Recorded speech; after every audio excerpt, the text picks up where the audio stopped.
That doesn't, I'm not suggesting that everybody has a right to their own bedroom.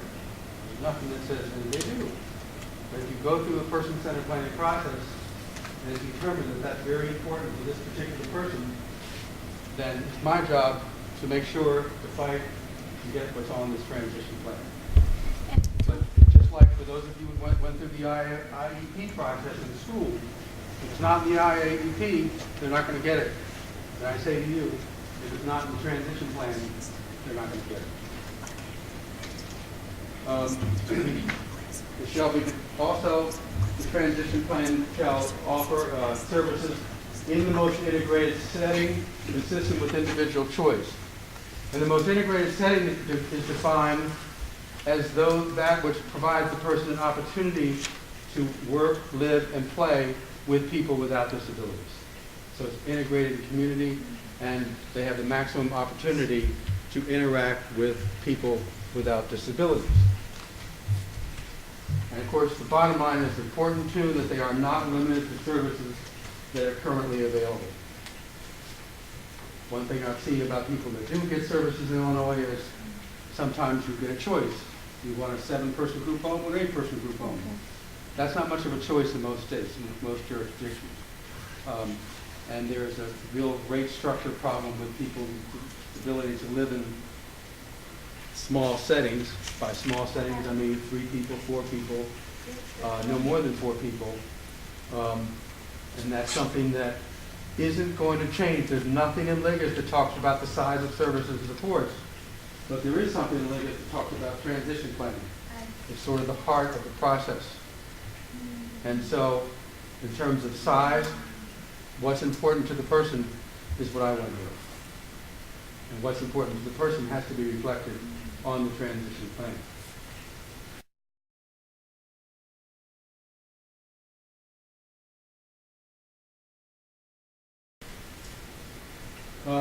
Okay, when will people receive services?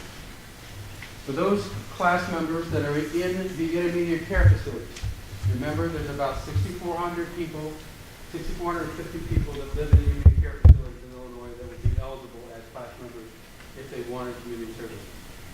About 2,100 of them have said no. They are considered objectors. They are not class members. They have said, no thank you, I like where I am, I'm not moving anywhere. They're not in the class. For about 600 of them, they have said, yes, I want community services and supports. So, if you do your math, there's about 3,000 people that we haven't talked about yet. Those are people that we just don't know. And so a process will be developed for a team of people to go in and ask them whether, and provide them with information about what could be provided in the community and ask them if they want community services. If they say yes, they become a class member. If they say no, then they are not considered a class member. If they say, I'll think about it, then they'll be put on a list and they'll be asked again in another year. One of the things I want to leave you with tonight is that this is the very beginning of a case that has a lifespan of at least 9 years. It can't be any less than 9 years by definition. So this case, there can be no motion to end this case for at least 9 years. And we're still in the first 6 months. So we're still in the very beginning of this case. So the implementation will take a long time. So for the people that live in intermediate care facilities, the bottom line is anybody that wants community services in that category will move in 6 years, or by June 15th, 2017. And of course, that means it has to be done through a process. In the first 2.5 years, a third of them will move. In the second 2.5 years, the second third of them will move. And anybody who is in an intermediate care facility who wants community services will have to move by June 15th, 2017. Next one.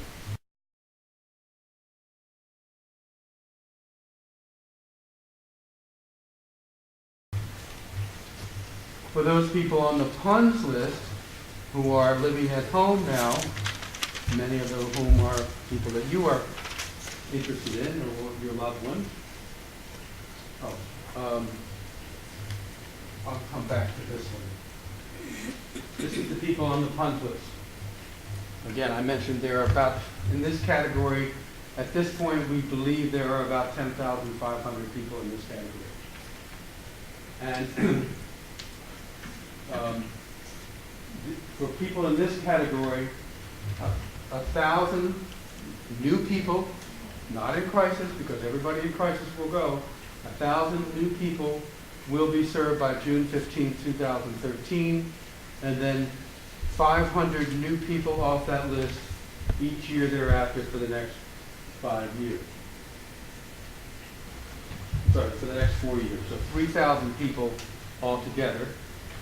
And then the expectation of the parties is that by then the system should be strong enough to start to serve people who are on the waiting list at a reasonable pace.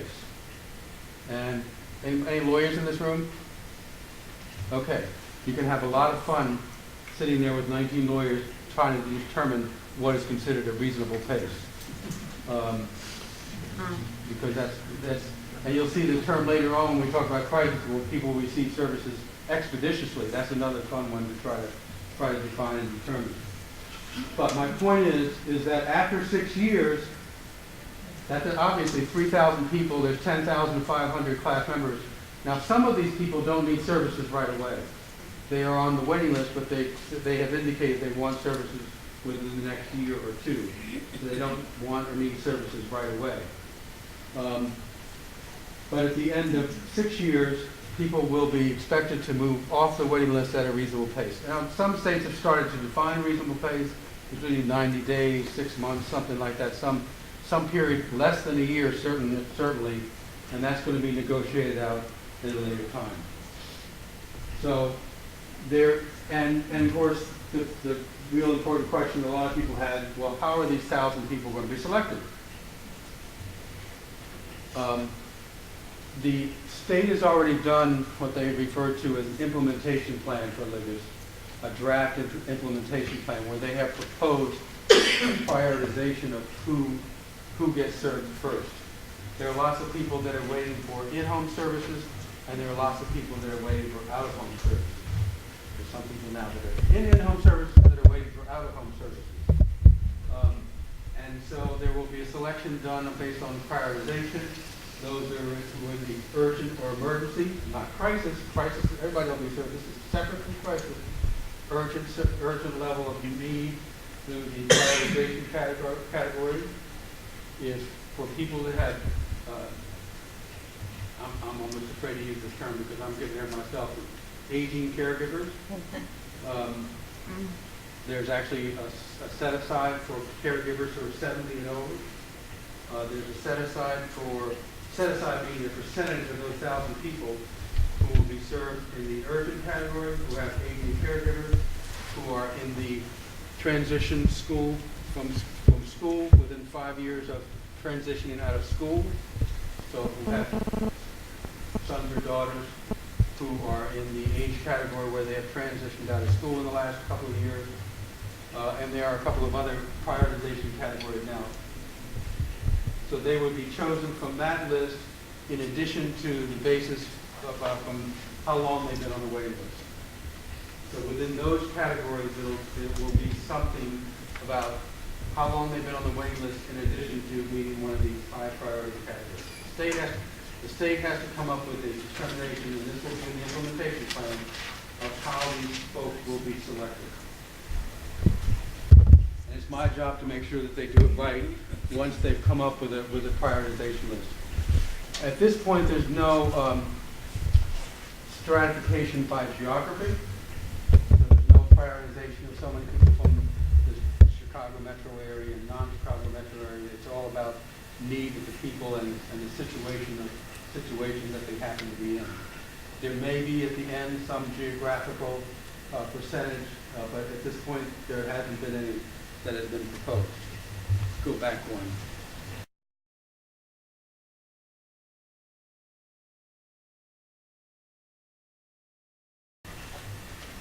For people in crisis, and like I said, this is a very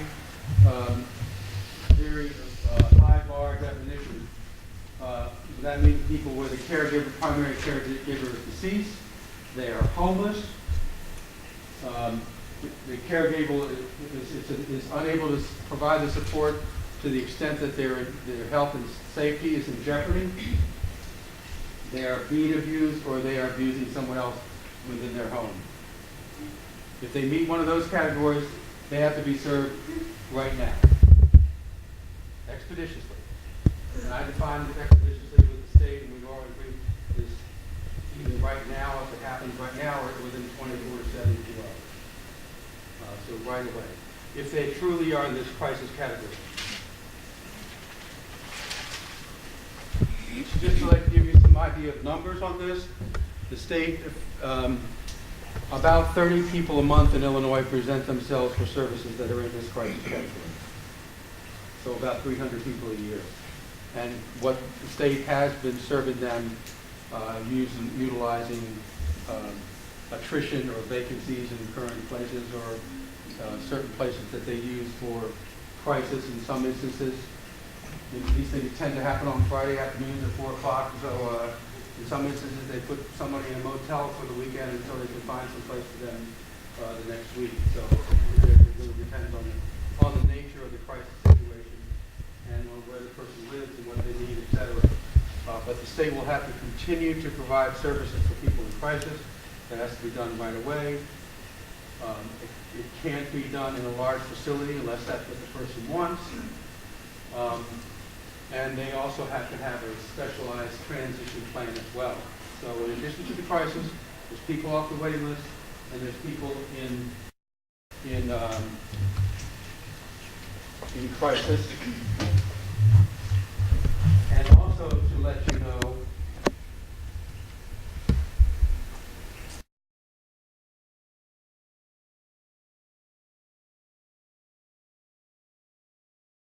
I forgot about this one little group of people, little because it is a small number.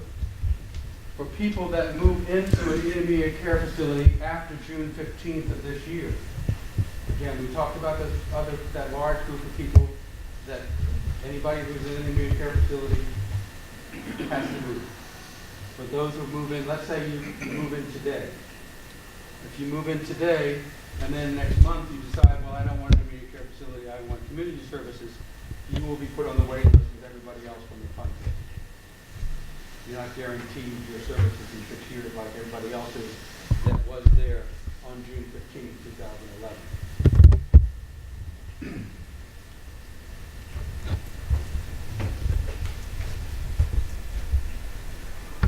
Outreach.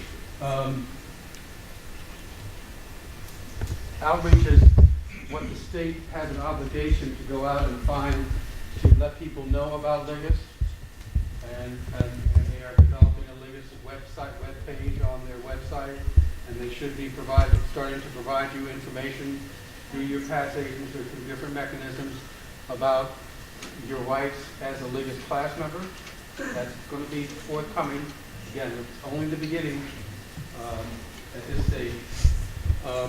And they also are going to have to go out to intermediate care facilities and start asking people whether they want community services or not.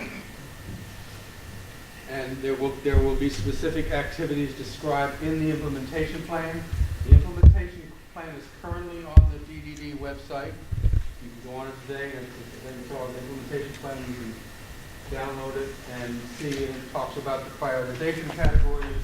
It talks about the kind of outreach that they're going to do, and how they're going to develop information to share with the public about your rights as a Ligas class member. Because obviously, you may have a son or daughter who's 15 and won't be a class member, potential class member, but won't be a class member for 3 or 4 years. And so they will have ongoing activities to identify people who are class members.